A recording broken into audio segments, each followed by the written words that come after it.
നമസ്കാരം, പ്ലസിലേക്ക് സ്വാഗതം. അനധികൃതമായി ലഡാക്ക് കശ്മീർ അതിർത്തി മേഖലയിൽ ഒരു ചൈനീസ് പൗരൻ എത്തിച്ചേർന്നിരിക്കുന്നു.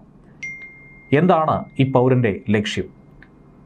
ചൈനയിൽ നിന്നും അമേരിക്കയിലേക്ക്, അമേരിക്കയിൽ നിന്നും നേരെ ഇന്ത്യയിലേക്ക്. ആർട്ടിക്കിൾ 370യുമായി ബന്ധപ്പെട്ട ചില രേഖകളും ഈ പൗരനുമായി ബന്ധപ്പെട്ട് കണ്ടെത്തി കഴിഞ്ഞുവെന്നാണ് അന്വേഷണ സംഘം പറയുന്നത്. സന്ദർശക വിസയിലാണ് ഇന്ത്യയിലേക്ക് ഈ ചൈനീസ് പൗരനെത്തിയത്. വിസ ചട്ടങ്ങളൊക്കെ തന്നെ ലംഘിച്ചുകൊണ്ടുള്ളൊരു പ്രവൃത്തിയാണ് ഇയാളുടെ ഭാഗത്തു നിന്നും ഉണ്ടായത് എന്നാരോപിച്ചുകൊണ്ടാണ് പോലീസ് ഇപ്പോൾ കസ്റ്റഡിയിലെടുത്തത്. തന്ത്രപ്രധാനമായ മേഖലകളാണ് കശ്മീരും ലഡാക്കും എന്ന കാര്യത്തിൽ സംശയമില്ല. വളരെ ജാഗ്രതയോടെ 24 മണിക്കൂറും രാപ്പകലില്ലാതെ നിരീക്ഷണം നടത്തുന്നു സൈന്യം. യാതൊരുവിധ അനുമതിയുമില്ലാതെ ഈ ചൈനീസ് പൗരൻ ഈ മേഖലയിൽ സന്ദർശനം നടത്തിയിരിക്കുകയാണ്. എന്തെങ്കിലും നിർണായകമായ വിവരങ്ങൾ രാജ്യത്തിന് പുറത്തേക്ക് കൈമാറിയിട്ടുണ്ടോ എന്നറിയാൻ ഇയാളുടെ ഫോൺ ഫോറൻസിക് പരിശോധനയ്ക്കും അയച്ചിട്ടുണ്ട്. നവംബർ 19-നാണ് ഹൂക്ക് കൊൻതായ് എന്ന 29-കാരൻ ഡൽഹിയിലെത്തിയത്. ലേ, സംസ്കാർ, കശ്മീർ താഴ്വരയിലെ തന്ത്രപ്രധാനമായ കേന്ദ്രങ്ങൾ കൊൻതായ് സന്ദർശിച്ചു കഴിഞ്ഞു. ഫോറിനേഴ്സ് റീജിയണൽ രജിസ്ട്രേഷൻ ഓഫീസിൽ രജിസ്റ്റർ ചെയ്യാതെയാണ് ഇയാൾ ഈ സ്ഥലങ്ങളൊക്കെ തന്നെ സന്ദർശിച്ചത്.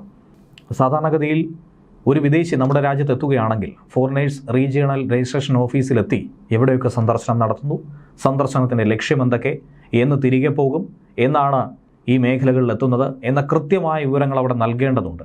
അതിനുശേഷമാണ് പാസ് ലഭ്യമാവുക. പെർമിറ്റ് ഇല്ലാതെ ആർക്കും ഈ മേഖലയിൽ കടക്കാനും സാധിക്കില്ല. ഈ ഘട്ടത്തിലാണ് 3 ദിവസം കൊൻതായ് സംസ്കാർ സന്ദർശനം നടത്തിയത്. സംസ്കാറിനെ സംബന്ധിച്ച് പറയേണ്ടത്, തിരഞ്ഞെടുക്കപ്പെട്ട ബുദ്ധമത കേന്ദ്രങ്ങളും വാരണാസി, ആഗ്ര, ന്യൂഡൽഹി, ജയ്പൂർ, സർനാഥ്, ഗയ, കുശിനഗർ എന്നിവിടങ്ങളൊക്കെ തന്നെ സന്ദർശിക്കാൻ ഇയാൾക്ക് അനുമതി ഉണ്ടായിരുന്നു.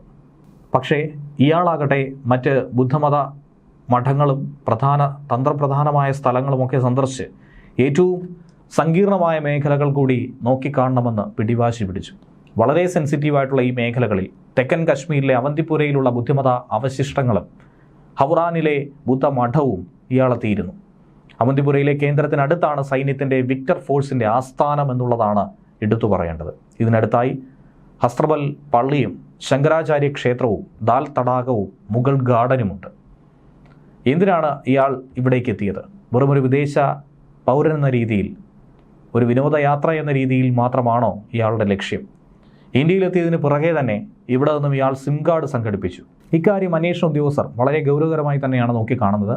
ഉദ്യോഗസ്ഥർക്ക് സംശയമുണ്ടായതും ഈ വിഷയമാണ്.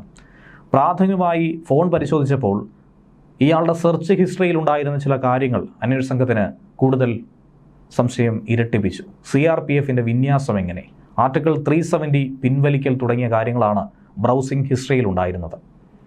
ഇതുകൂടാതെ മറ്റ് ഹിസ്റ്ററി ഇയാൾ ഡിലീറ്റ് ചെയ്തുവെന്നും അന്വേഷണ സംഘം സംശയിക്കുന്നുണ്ട്. വിസ ചട്ടങ്ങൾ ലംഘിച്ചു എന്നതിനെക്കുറിച്ച് ചോദ്യം ചെയ്യലിനിടയിൽ കൊൻതായ് അറിവില്ല എന്ന രീതിയിൽ കള്ളത്തരം പറയുകയായിരുന്നു. പിന്നീട് അഭിനയവും. അമേരിക്കയിലെ ബോസ്റ്റൺ യൂണിവേഴ്സിറ്റിയിൽ ഫിസിക്സ് പഠനം കഴിഞ്ഞെന്നും കഴിഞ്ഞ 9 വർഷമായി അമേരിക്കയിലായിരുന്നുവെന്നാണ് ഇയാൾ പറയുന്നത്. യാത്ര ചെയ്യാൻ ഏറെ ഇഷ്ടമുള്ള ആളാണ് താൻ. America, New Zealand, Brazil, Fiji, Hong Kong എന്നിവിടങ്ങളിൽ താൻ യാത്ര ചെയ്തിട്ടുണ്ടെന്നും ഇയാൾ പറയുന്നു. ഇയാളുടെ പാസ്പോർട്ട് അടക്കം അന്വേഷണ സംഘം പരിശോധിച്ചു പോരുകയാണ്.